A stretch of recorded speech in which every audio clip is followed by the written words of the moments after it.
we have with us two experts that's going to help you become more informed. We have Mr. Greg Smith. He's the executive director of the Winter Park Family Office Association. And we have Mr. Andre Candas from California, and he is a tax elimination and mitigation specialist. Welcome, Greg and Andre. We're happy to have you. Thanks for having us, Trish. We're happy to be here.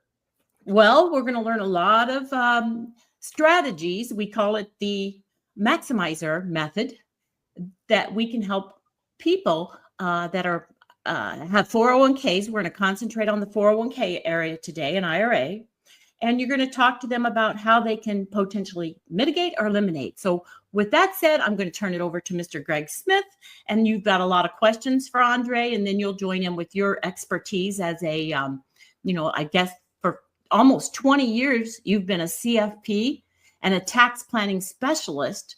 So we'll be happy to hear from you as well. Thanks, Trish. Thanks for having us. We're excited to be here, and I think we're going to be able to share some really exciting and, more importantly, helpful information, because in my almost 20 years of being a financial advisor, I never had anybody say, other than one person, so we'll take the outlier out, but I've only had one person that say they should pay more taxes. So he kind of messed up that conversation for me, but almost everybody I've ever met, they said they want to get the IRS out of their pocket. And I think that's more the norm, right? Yes. We want more money to go to our beneficiaries and our families and ourselves in retirement than the IRS. So, Right. but Andre, it's a pleasure to be here with you, because you've been double my time, right? I'm almost 20 years. You are in the industry for 40 years, right? As a tax mitigation expert. I am. I don't know if that's a good thing or a bad thing. It's kind of like, I'd rather have 20 more years to go before I catch you, but it is what it is. Yeah. Hey, you're a wealth of knowledge, and we're excited to be here with you and Trish, and happy to kind of share some of these strategies for folks that we think will be beneficial for them. And I actually heard that you have, I thought one would be good enough, but you actually have 8 tax attorneys at your disposal, which that's pretty impressive. You know what? It's even with tax attorneys, there's specialties, and it's just for the wealth of different, when you do this for 40 years, you kind of put together a lot of these strategies, and it's almost like you need different tax attorneys for different things. Mm-hmm. So, yeah. Well, I'm going to go on the sidelines, but I'll be here to help answer any questions or as I think of some. But before we get started, Greg, I did want to let the audience know, what is the Winter Park Family Office Association that you're the executive director and I'm the director? Why are we helping people like this? What is the purpose? Yeah, thanks, Trish. Thanks for bringing that up. As the executive director of the Winter Park Family Office, we're really here to connect high net worth individuals and share some strategies, connect them, help them collaborate, and also share tools that are going to be beneficial for their success in keeping the IRS out of their pocket. And not just that, but other tools as well. Mm-hmm. But primarily, that's kind of our key focus right now, because one of the top 3 things that investors are asking for is tax planning. And it's really the one thing that most people are not getting. And I don't know what your experience has been, Andre, but that's kind of what we see. And a lot of folks will say, well, I got I have the CPA that's helping me out. But what we find is a lot of CPAs, oftentimes are more like history teachers, and they're telling you about what happened in the past, and we can't change the past. And that's not to say there's some really great CPAs that we've discovered and we've partnered with that do a fantastic job of helping with the tax planning angle. But that's where I, Trish, and Andre, we want to come from that perspective, to get ahead of it, not to get behind it. And tax planning is very important, and the sooner you start, the better off you're going to be. and that's why we're sharing some of these strategies. But that's really a big part of what we're trying to accomplish with the Winter Park Family Office Association, is to help those high net worth folks, tax mitigate, share strategies, connect, and collaborate. Great. It's kind of, to answer your question, it's kind of like saying, you have your general doctor and then you have the heart surgeon. You just can't have both doing both things, right? People specialize in, a CPA is kind of a generalist. They try, but they're so busy with the compliance work. The question is, I usually ask people, when was the last time your CPA offered a new tax strategy? And usually what you get is never, right? Because it's not that they're bad. It's just they don't have the time. That's not their focus. Their focus is to be compliant, have the basic stuff as strategies, and that's it. And that's the reality of it. Mm-hmm. And Andre, will you or I fill out 1040 forms ever? I don't think so. But see, that's not our specialty, and so that's why therefore there. But we are busy with other stuff, right? You got it. So, Greg, why don't you maybe start asking some questions of Andre, and then put your 2 cents worth in as a tax planning specialist as well. Yeah, it's a strong focus for us, as it is with Andre, and that's why we partnered with Andre. So, Andre, we'll kind of dive right into it and just look at maybe one of these strategies. There's a lot of strategies, so we can't. I don't think any of the listeners are going to tune in for an 8-hour presentation, so we'll just focus on one of them today. Yes. And maybe you can walk us through how one of these strategies works, and we'll kind of get into the nuts and bolts of it. Okay. Yeah, we'll do a high level kind of. We'll give you a high level of the big idea, right? For each strategy. I'm sure if people are going to be interested, we can definitely continue with other strategies. But today, I'd really like to focus on what we call a maximizer method, the 401k edition, which is basically the big idea is, people that have a good amount of money in their tax deferred accounts. It can be, regular IRA, could be a 401k, could be a simple IRA, could be anything that's tax deferred. They realize usually too late, if you've got $2 million in your tax deferred account, you realize when it's almost too late that you're going to have a large RMD, which is the required minimum distribution, which kicks in at 73 years old, that you're going to have, because you have these distributions, that's going to trigger what is called provisional income, which is taxation on your Social Security income, which otherwise would not be taxed, right? So you're losing money on taxes on Social Security that you otherwise wouldn't have. And then you have what is called the IRMA effect, which is the increase in cost of your Medicare. It could be $5,000, $10,000 a year more to pay for Medicare because you're considered a wealthy person. So anyway, so people kind of get that idea sooner or later that they're going to have a big problem with that.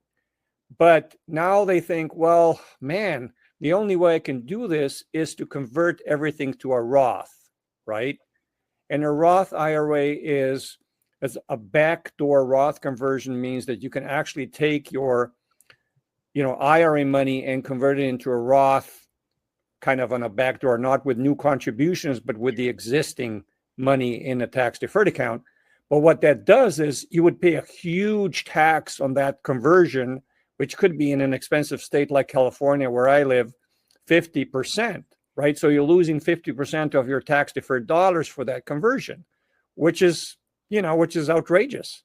And so our big idea was, and that, we kind of developed this strategy about 15, 20 years ago, in its initial version, but we keep improving it. We said, okay, we have to find a way, if there is a way, to kind of create, do that, so to speak, a similar effect as a Roth conversion with no negative side effects of our Roth or of our Roth account. So we wanted to have something that is not just a bucket of money that behaves like a Roth, but we wanted something that is stronger than a Roth, but it has the same tax benefits, meaning no tax on growth, no tax on distribution. But we also wanted to do that conversion with minimal or no out-of-pocket taxes, which sounds like a pie in the sky. You know, it's really, when you hear about it the first time, it sounds unbelievable, but it is possible. And the way to do it is we need to have an asset that we purchase within a qualified plan or an IRA. So an asset that has a very compliance-driven way to measure the appraise the asset, right, after a certain amount of time, and we can do this in between 3 and 5 years of time. And that asset has to have a way to be appraised because of the way it behaves, in a manner where we do the valuation because of the expenses and however the asset is handled within a 401k is then distributed at a lower taxable basis than the amount that has been put in. And I can, probably go into the example of a real estate transaction if you'd like me to do that. I think that would be a good idea, Andre. Okay. So, because this is a very difficult, is very abstract to a lot of people, but more people understand, or they think they understand, real estate better. And I'll give you an example of how this compression actually happens. So in the real estate world, there's a concept that's called the J curve. The J curve meaning that, I'm just going to try to simplify it as much as possible. It's not that complicated as it sounds. It's just, if you buy a piece of land, let's say if you buy a land for $300,000 and you're wanting to build a house, you're a developer, you want to build a house on that land and then sell it for $1 million after it's all said and done, right? That's, typically it will cost you maybe another $300,000-$400,000 for all the permits and the foundation and the architects and all that's involved, and maybe costing you another $300,000 on top of the land cost. And then if you finish the whole thing, you would have sold it for $1 million. Mm-hmm. But while you're in the process of doing that, and if you were forced to sell that piece of land before you finish it, then you probably, you just needed money. For example, you just are not able to finish it. Then it's going to be really hard for you to find somebody that's going to pay $600,000, which includes the cost of the land plus all that you've invested in the permits and the design, because that whoever's going to buy that piece of land is going to want to do something completely different, right? So what that means, they're going to say, well, I'll only pay you $300,000, whatever the land is, or I don't care if you spend another $300,000, you just haven't finished the project. So the reality of that is, if I finish the project, I'm going to be able to sell it for $1 million. But if I don't finish the project, I may lose money on this deal because I've invested $600, but I can only collect $300. Mm-hmm. So the point being is, the project has to be finished, meaning that in the middle of the project, the value of this asset is lower than what we have actually spent on it because it's not finished, right? And we're applying the same concept within a 401k. In this case, we're not buying a piece of land and real estate. We're buying a special financial product, a specially designed, custom designed life insurance contract within the 401k plan. And we're applying the same principle as this J curve. So that's kind of the big idea and how it happens and why it happens. What do you think about that, Greg? Do you have any more addition to that? Yeah, I was going to say, Andre, it's a great analogy that you use there, and using the J curve for real estate. So what it's doing is taking that snapshot in time at an opportune point in time, right? Saying, yep, hey, we got the as your example states, the raw land. We got the raw land. Maybe we're going to build out infrastructure, but the infrastructure hasn't been built out yet. So now let's value this today before that value starts to spike. And for tax purposes, that's a very favorable time to make some of these exchanges that we're talking about. So I love the analogy, and I know there's a lot of moving parts, going along with this. And one of the objections that we've had from some people is well, that's a lot going on. Who's responsible for executing this correctly or making sure that it gets executed correctly? Because what a lot of clients and high net worth folks that we've worked with is, they don't want to take on all that administrative responsibility of some of these, what we call sophisticated strategies. So maybe elaborating on that. Who's responsible for it? Making sure it all gets executed correctly to make it a seamless transition. Yeah, that's an excellent question, and obviously, you can imagine that we do not recommend people don't do this at home, right? It's you do need professional guidance and a well-oiled machine crew. We need a good crew to execute this. So we never would just here's your guide, here's your manual, and just do it on your own. It's just impossible. But what we do is, as a team, we work, and the client basically just has to participate and be part of they are always in control of their money. We never are in touch with their assets. So they are the boss, they are the trustee of these plans, they are making decisions, but we're their quarterbacks, and we execute everything for them and guide them by the hand, actually over the years, because to implement this takes typically from 3 to 6 months to start with, but then it's the management of this contract that is first part of the 401k, and then it exits the 401k at that reduced taxable basis, which saves 80% or more on taxes. So at the end of the day, it's outside, but then it's still an asset that needs to be managed, and that's it's all managed by a professional team, obviously.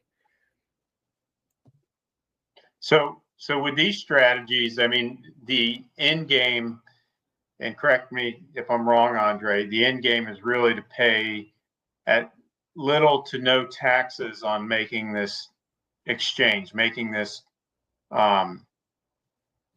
change, this transfer. So of pre-tax money to after-tax, potentially tax-free growth. So that sounds like that's kind of our end game, right? Is we want to pay little to no taxes while doing this, which almost sounds too good to be true, right? Yeah, it does. The old saying, if it sounds too good to be true, it probably is. But in this case, it's not. It's just too good to be easy to do on your own, maybe. I don't know. What do you think, Andre? How would you state that? It's too difficult to do on your own, but it's too good to pass, I would say. I like that. We tell everybody, at least take your time to understand the logic, because people spend 50 years or 60 years investing money in the market in the regular way, and they spend sleepless nights and sleepless months and worrying about the market. So you can't expect to understand something that's completely different and much more powerful in half an hour, right? You've spent years understanding and trying to understand what you're doing, and now you're kind of like, oh, well, I don't understand it, it's complicated. Well, it's not that complicated, but you can't expect it to understand it in 5 minutes, right? So the thing is, the end game is so powerful. It's just the first step alone. Imagine you could do a Roth, even though this is not an exact Roth conversion. It's better than that, but you get the money out of the plan, the 401k plan that's pre-tax into after-tax monies. If somebody, I'll give you an example. If somebody has $3 million, which is our typical, client, I would say, 3 million or more. But if they were to try to convert into a Roth with that 3 million, they would have lost $1.5 million to taxes, right? They would be left with $1.5 million. Whereas in this case, believe it or not, there is a tiny tax that needs to be paid after the fact, but it's zero out of pocket if the client wants to do that. So they don't have to reach into their pocket from some other sources to pay the tax even. We can actually borrow from the asset, which is the life insurance contract, to pay that tax. But the tax that remains is maybe 10% of whatever they would pay otherwise, just because of this J-curve method of 2 stages of reduction of the taxable basis. And I think it may be a little bit too involved to kind of go into the details of all those different steps today, but I just want to give the listeners the big idea and understanding that in this initial stage, we're converting something that would otherwise be taxable, at least half of it, to a Roth IRA with zero out of pocket. So we preserve the power of that $3 million instead of losing half of it. So how does the IRS view this strategy? Because it's a very powerful way to keep them out of your pocket, right? So are there any potential pitfalls that you think people should be aware of when trying to execute this? This is one of the common questions that we get, and I wanted to get your take on that. Yeah, you can imagine with 8 tax attorneys, behind my back and breathing in my face, it's like we can't do anything that's at least even a little smells of something that could be a potential question, right? So what is very important for us as a combination of financial strategists and tax attorneys is, unlike some outfits that put something together and they don't really understand what we call the appraisal risk. If you're appraising something subjectively, for example, if you're trying to appraise your car or your boat, and you say, well, this is how much it's worth, it's a very subjective appraisal, right? Whereas in this case, what is very important is that the appraisal, the market value of a life insurance contract is very defined. It's defined by the government, by the methodology of appraising the contract is bulletproof. It's not something that the insurance companies made up. It's something that the IRS made up. So they provide the methodology, and you cannot go left and right and make it up. It is what it is, right? So that is the very important part in saying, is this, how does the IRS look at this? The IRS looks at it exactly how they defined it, right? So they don't, if the insurance company values these contracts the way they have to, and they will, because they're not playing any games, the IRS has nothing, they know that it's done exactly the way that it should, and that's it. Mm-hmm. And I want to share something that I think would illustrate why these tax savings are so powerful, which we already understand, the tax savings, implications there and how important tax planning is. But Trish, I had a couple slides I sent over. If maybe you could let me share pull it those up here. That's perfect I'll just idea. point out a couple real quick things, if that's all right. Yeah, there you go. All right, and my chart ends in 2023, but we get the idea, and we're still on that same tax plan right now, the Tax Cuts and Jobs Act, which is actually set to expire at the end of this year. We'll see. They may extend it, or if nothing happens, something happens, and then the current tax policies expire, and the rates will go up a little bit. But in 1913, you had the Rockefellers and the Vanderbilts and all the famous people, rich people meet, and they wanted to create this, talked about creating this income tax system, federal income tax system. Very un-American at the time, right, Andre? Yeah, exactly.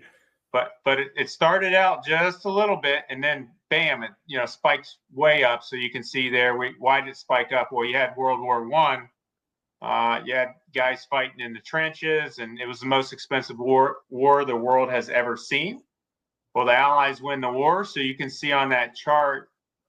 And Trish, I don't know if there's a way to use like something to draw on there, but you can see the big drop after the war was won. We had to finance the war. We had to pay for it. That's why tax rates spiked so high. And then the Allies win, it goes down. And then guess what? Germany and Japan, they're at it again. So now we have World War II, which is now by far the most expensive war the world's ever seen. And now it's whoever wins this war is going to have the best tanks and planes and submarines and technology. So this war costs a lot more. It's not just people fighting in the trenches anymore. So we had pretty high tax rates for a while, and as recent as 1978, we had 70% tax rates, top marginal tax rates, as you can see on this chart. So that's fairly recent.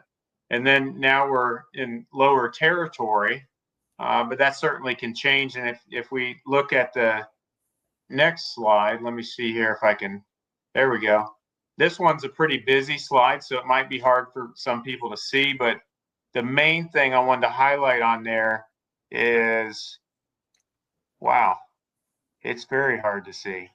But the debt on here, let's see if I can find that. There, okay, it's at the top left. I was having a hard time finding it, and I've been using this slide, so you can imagine. All right, so the U.S. national debt, and this is usdebtclock.org, O-R-G. It's kind of interesting. If you go to the website, you'll see all these numbers in real time, constantly changing. But I took a snapshot a few days ago. And the U.S. national debt is almost $37 trillion. That's trillion with a T. And when you look at that number, I don't know what your thought is on that, Andre, but a lot of people think that tax rates are probably going to go up some point in the future.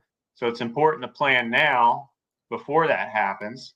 And if you ask any 7-year-old kid, they might tell you that tax rates or the debt could be going to infinity and beyond. Yeah. So to make a little Toy Story reference there, but thinking about the looking at that chart that you showed us, if you think about it, we are now at a lowest we're pretty much at the lowest tax rate that this country has ever been. So if taxes go somewhere, they're going to go up. I mean, we listen to politicians every day and how they're trying to do this and they're trying to do that, but the numbers are black and white. They can do certain things, but there's going to be a lot of pressure on taxes, and I would not count on taxes going down. I would count on taxes going up. So it's better to get out of the tax, this tax situation as soon as possible if there's a legal way to do it, and there is a legal way to do it. So now is the time. And I have an interesting. I don't know if you kind of know about this, but this is an interesting story. When taxes were after the Second World War, they were still pretty high. And Ronald Reagan, he's an actor, right? He was in the movies in Hollywood. And in California, in your highest bracket, your highest federal bracket would be 93%, wow, which was above a certain number. I don't know if it was 100,000 at that time or 1 million. And then California took the remaining 7. Right? So basically, Ronald Reagan, apparently, he made so much money with one movie that for him to do 2 movies a year didn't make any sense, because when he made one